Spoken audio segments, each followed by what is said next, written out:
I'm going to put Sean back in the waiting room. And so right now we should be good. So Tanner, how are you doing?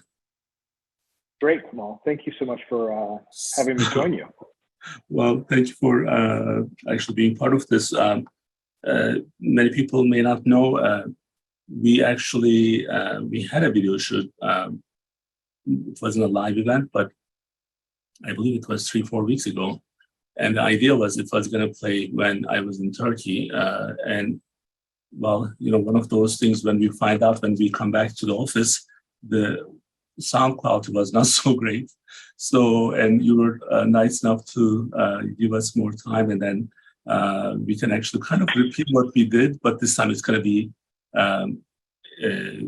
through our live event. So now, Tanner, as I just want to make sure that people who are watching us, they know my involvement with your organization. So I'm on the advisory board of Brandywine Valley SPCA. This was, I believe, last year, May 2021. So you guys reached out to me through Dr. Jonah Gora, who's a big animal lover, and I was actually extremely happy that I was able to participate and then do some good for animals. And but there was certain things that was important for me, and I have some questions. Some of our questions are going to be perhaps repeat questions. I have 2 videos running. One of them is, I hope you are okay with what I did there. So this was from our board meeting. So then people kind of can see what we have done, who we outreach to. So if you can kind of give us a brief introduction of yourself and also the organization, and then I'll start with the questions. Yeah, absolutely. And again, Kemal, thank you so much for having us. And I think the audio quality was our fault. That specific day, they were testing the fire alarm system because it was an active construction site. So when in Rome, we tried to do as best as we could. But my name is Tanner Pulse, and I'm the organization's Chief Advancement Officer.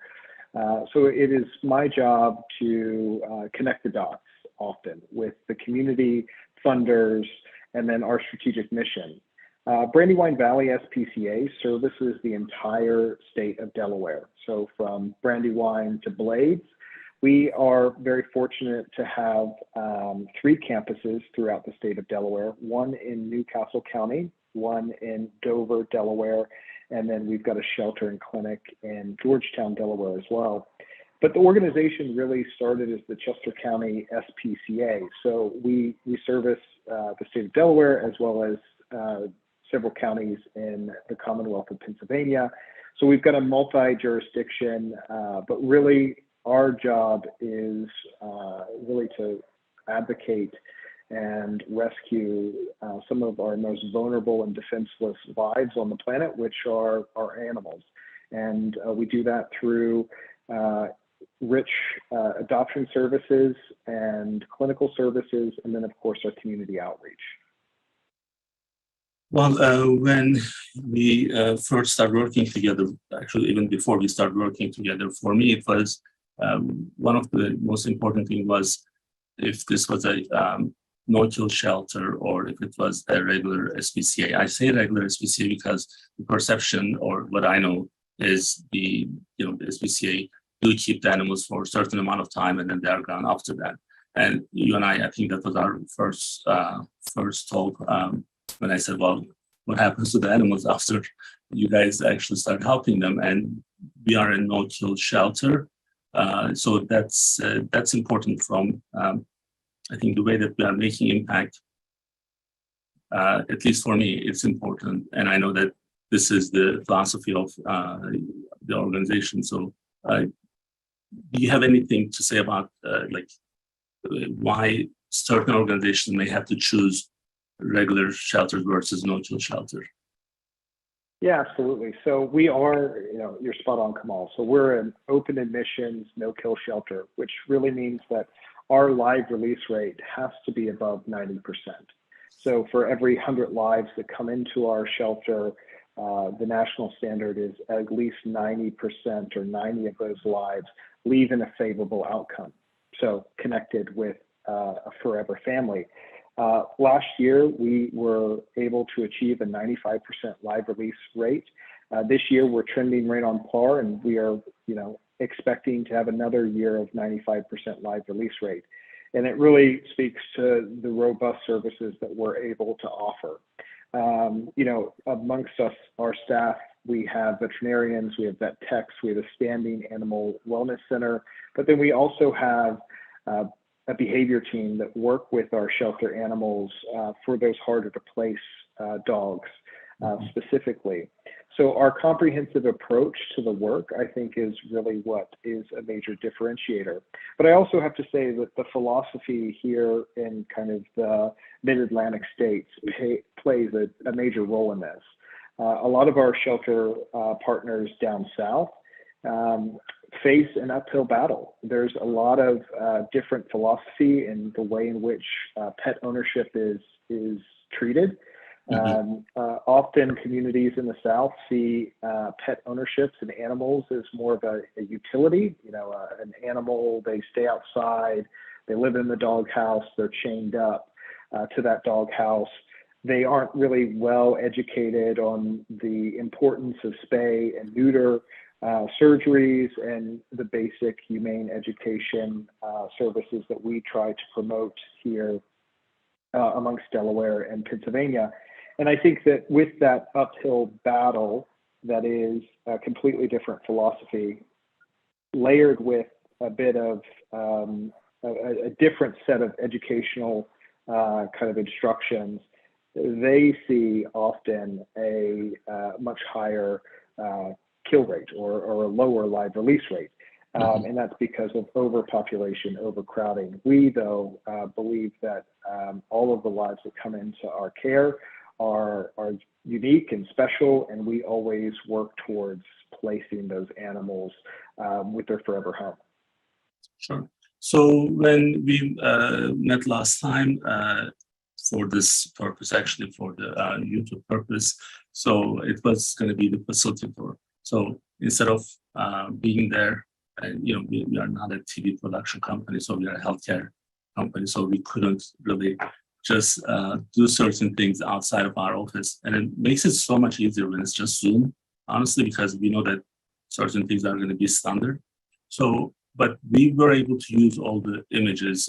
These images are taken by Ethan from our office, and Wilson was with me that day.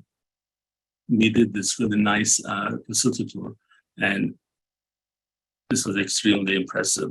So, well, maybe I'm biased because I'm part of it, but I'm not really part of it from the beginning. So this was already there. So by the time I got involved, it was already happening.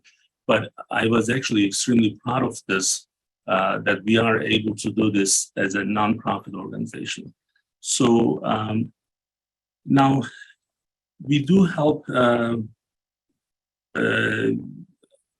animals, but it's not limited to just certain animals in terms of stray dogs or stray cats. So anyone can actually receive services from Brandywine Valley SPCA. Is that correct? Yeah, absolutely, Kemal. And I think that's a great point. And I love this video that you have playing here in the background. It's great. We spent probably an hour and a half together touring the facility. And one thing that really is, one takeaway for your audience is that if you own a pet, our wellness clinic is fully accessible to you.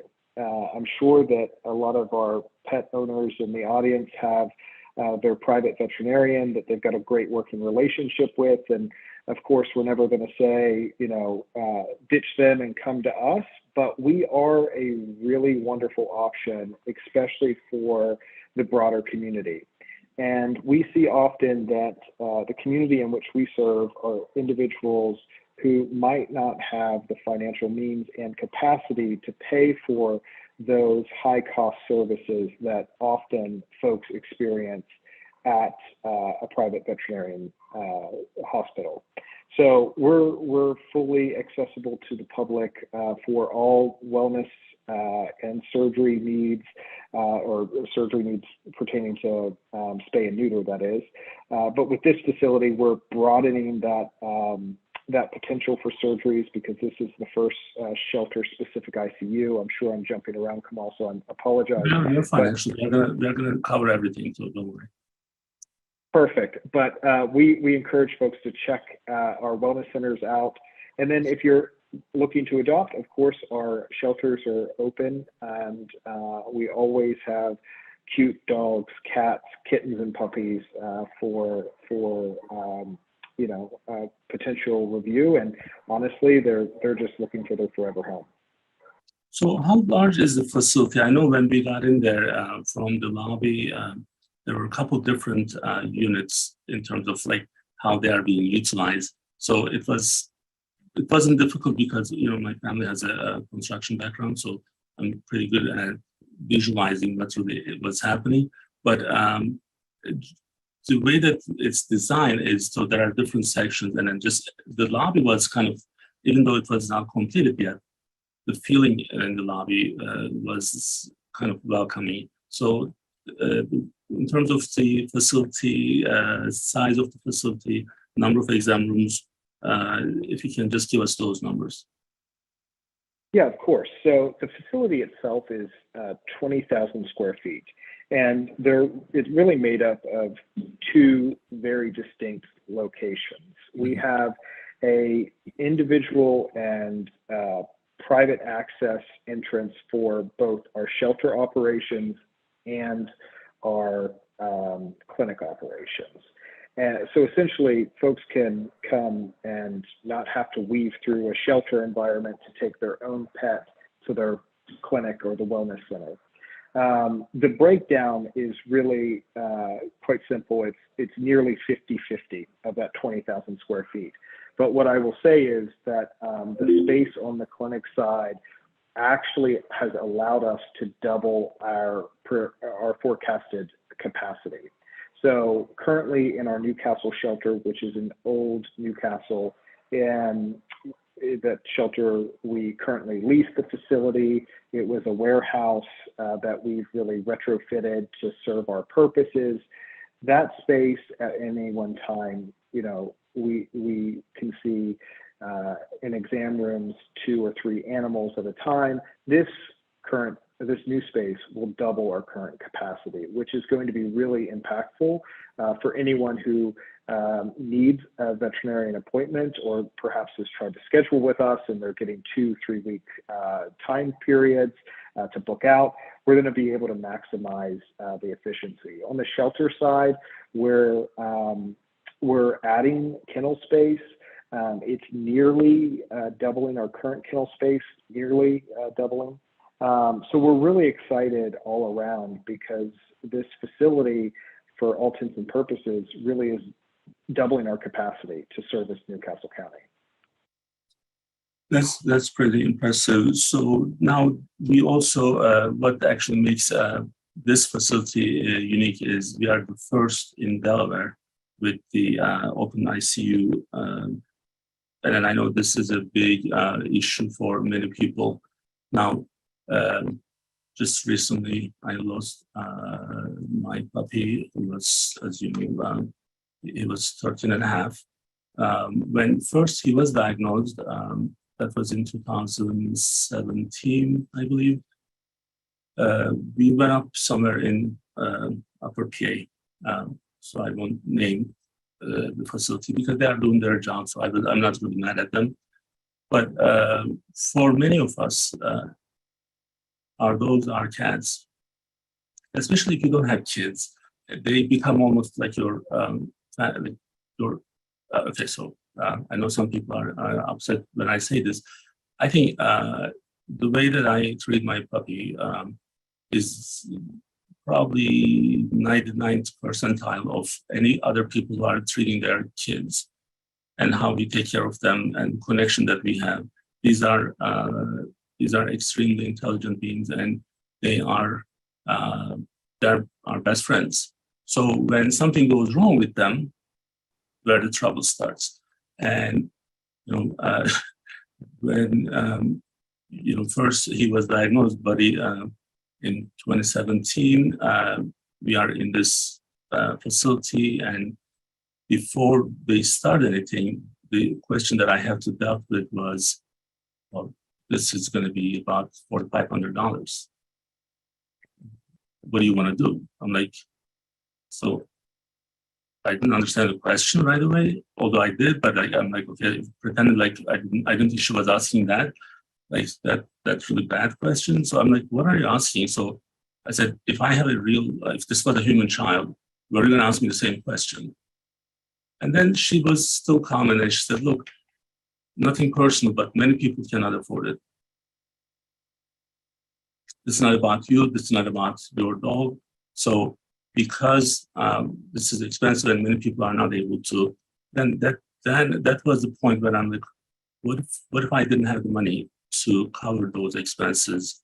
What would I do? Like, he lived 5 years after that, and I take care of him really well. And 5 years, it was amazing. So I wouldn't want to change anything that there's not enough money to replace that.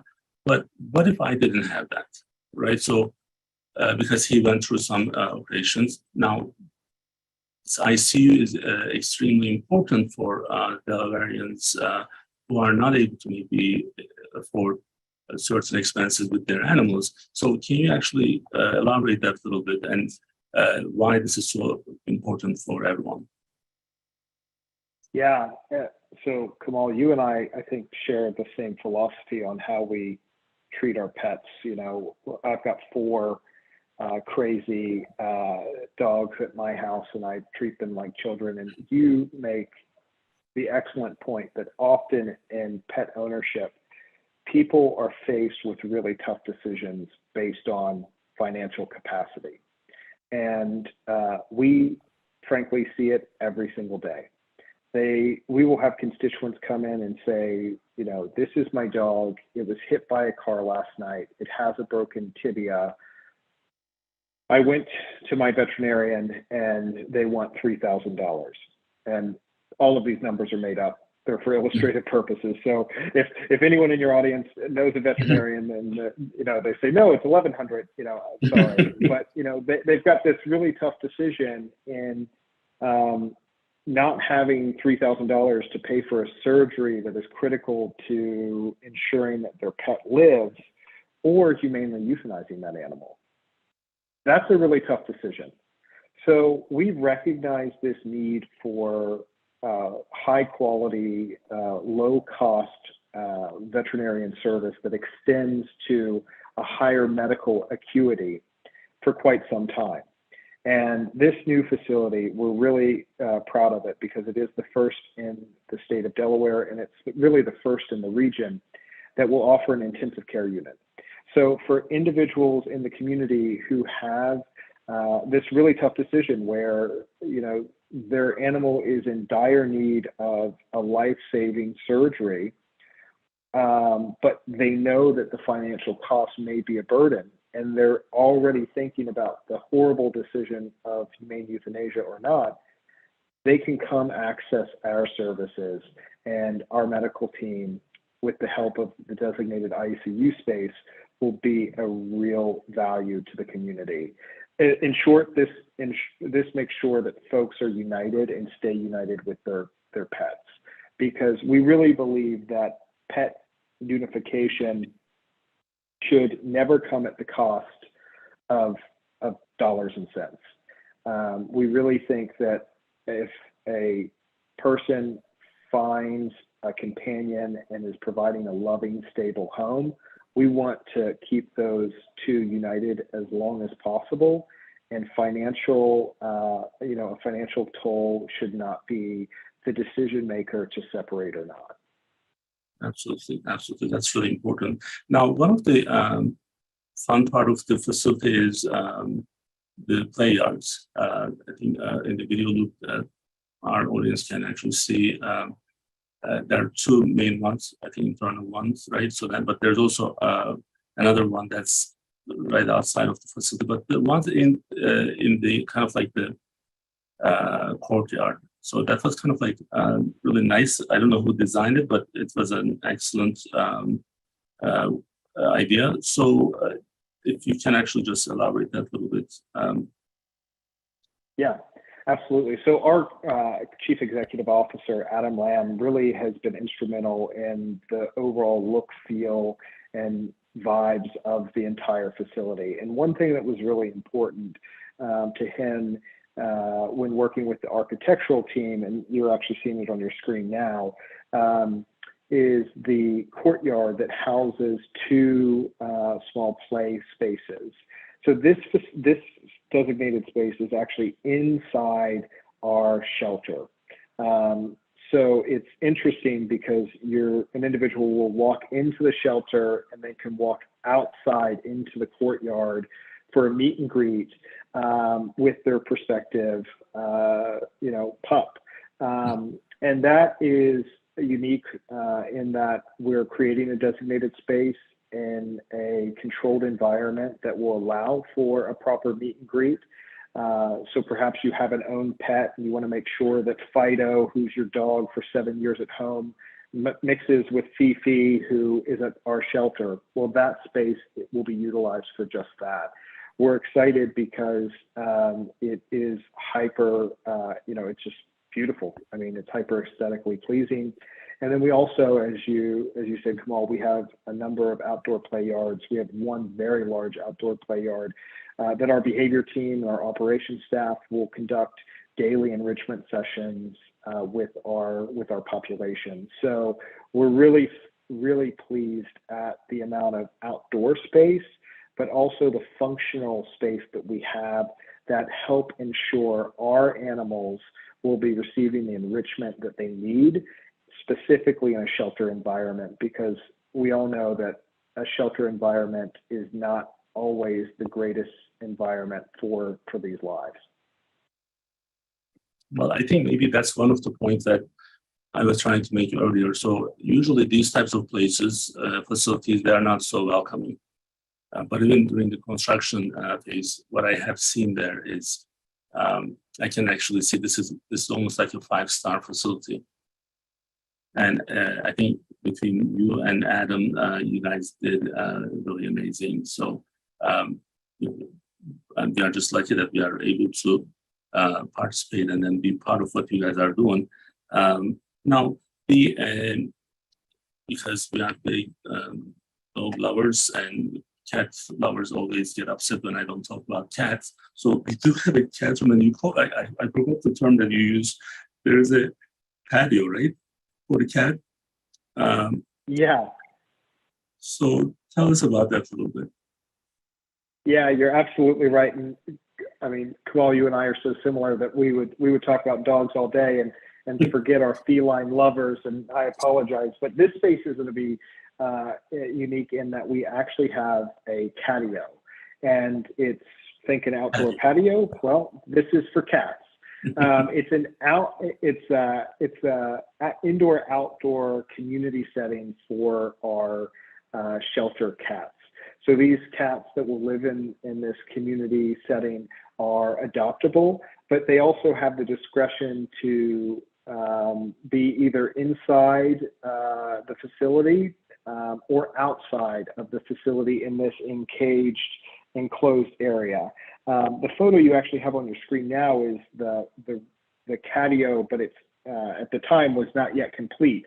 So it's going to be a really great space that is spent, front and center, frankly, because it's right by the main doors for the shelter. So folks can walk in and instantly see some of the cute cats and kittens that we'll have for adoption. Again, it really invites folks into the facility, and that ultimately means that we're going to be more successful at placing animals in their forever home. And that's really nice. And I do love cats, but I do have allergies, and this is real. I'm not faking it. So the staffing, this is a big challenge even for other businesses, especially because of the pandemic that we went through and we are still going through. And many of your people are volunteers. So, but you also have people who are on staff, permanent, like full-timers or part-timers. How do you handle that? Number one. Number two is, with this expansion, how is that going to change? And are you able to find people? And do you have enough volunteers? What United Medical can do with our team that maybe we are able to help more?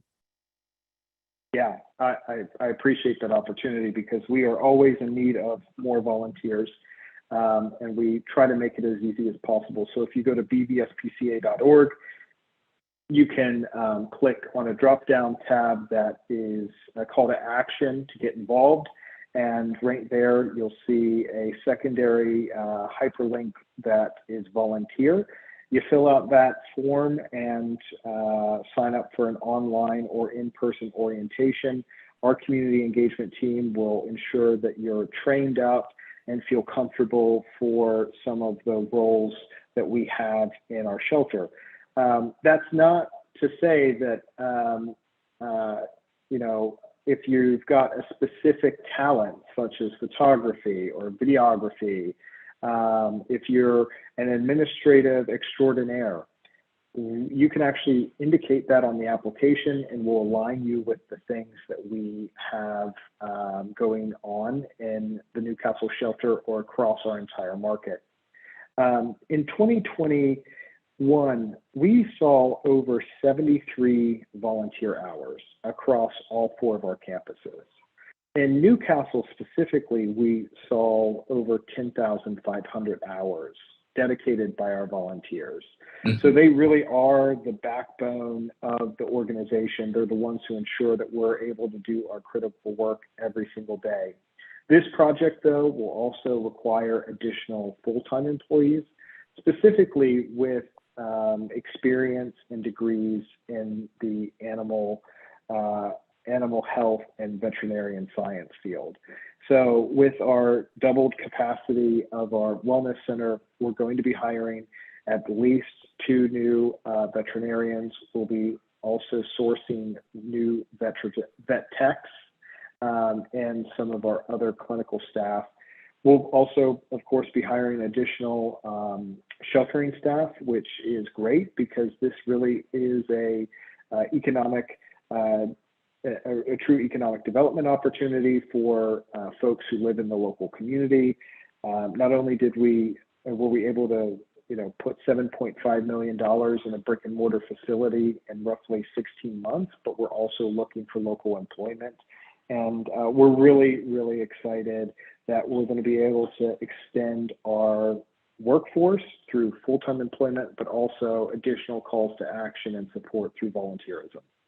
So I think one of the key factors for the volunteers is it's not something that you just show up and then you are able to help, right? So you really need to be trained properly in order for that person to be helpful. And I think that part is always being missed. So we do need some commitment, initial commitment, so that they can be trained. So not everyone is okay to volunteer if they are not willing to go through that training. And I know we provide that training for those who may be part of the organization from that point. So I think that's kind of like important. Now, the other thing is, I didn't include in the videos, but I do want to mention, we do bring a lot of other animals from those states where there may be hurricane or other natural disasters. And I know we are able to help those as well. Can you talk about that a little bit? Yeah, absolutely. So our Second Chance program really is a program that's developed out of a strategic partnership with a local parish in Louisiana. The parish is called Tangihoa Parish, and it's in a rural setting about an hour from Baton Rouge. And through a strategic collaboration with our friends at Best Friends, which is a national organization, we've been able to embed staff down in that parish for about 16 months. And during that 16-month process, we were able to take the local shelter's live release rate of 23% all the way up to 90%. So we're down there making an impact, providing technical assistance, providing best practices, ultimately showing them how we do the work every single day. And part of that work is that on a bi-weekly basis, we're actually transporting lives from the South here for second chances. These are animals that would have otherwise been euthanized based on overcrowding and overpopulation. So I'm sure folks have seen in the media or on our social media platforms that a flight's touching down in Georgetown or a flight's touching down in Newcastle, and we're welcoming 100 new lives. That's our second chance program. And it is fundamental to our mission and fundamental to the work in which we're really tasked to do.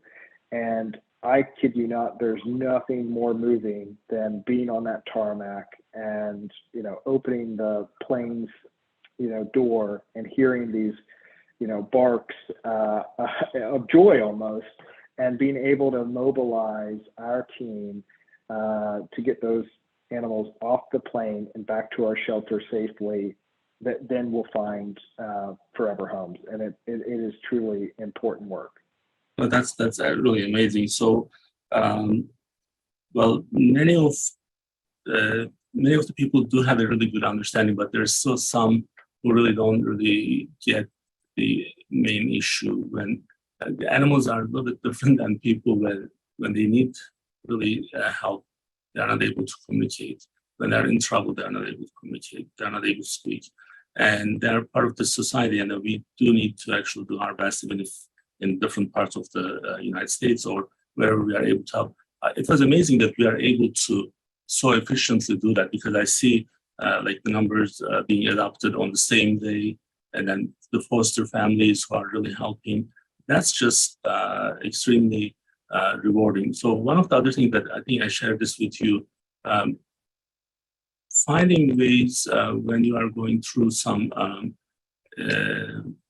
difficult times, channeling the grief into something like Brandywine SPCA, or I work with other institutions as well.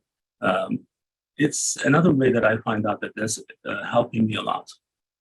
You know, I shared earlier, and this was your contribution, you and Adam's contribution to me, and losing Buddy was extremely painful. And you know, I don't want to keep him on too long, because I want to keep the I mean, honestly, I didn't want to just cry. So but the only thing that was helping me to kind of feel better is because of him, then I'm able to actually reach out to more animals and help them through your organization. That's actually, I think I do recommend that to people who have the either financial means, or if they don't, they have the time, then they can actually maybe help through volunteer programs. This is really important. Now, you know, what's also important is how much work it takes. And I don't know how you guys are doing it, but when we have these little pups, so it's, you know, right now, this is Joshua. So it was a little after 3 months I got him. So I can tell you how exhausting going through this time with him. And I do have a couple of people who are helping me with this, and it's still so difficult. And your organization, Adam, and what you guys are doing with the facility that we have and running this in different parts of the state, different parts of the United States, it's just amazing. I think you'll definitely go to heaven before I go. So you are in good shape. So you don't have to worry about the other side. So Tanner, this was really good. Just wanted to ask you if you know, we didn't mention maybe, but Tatiana Copeland is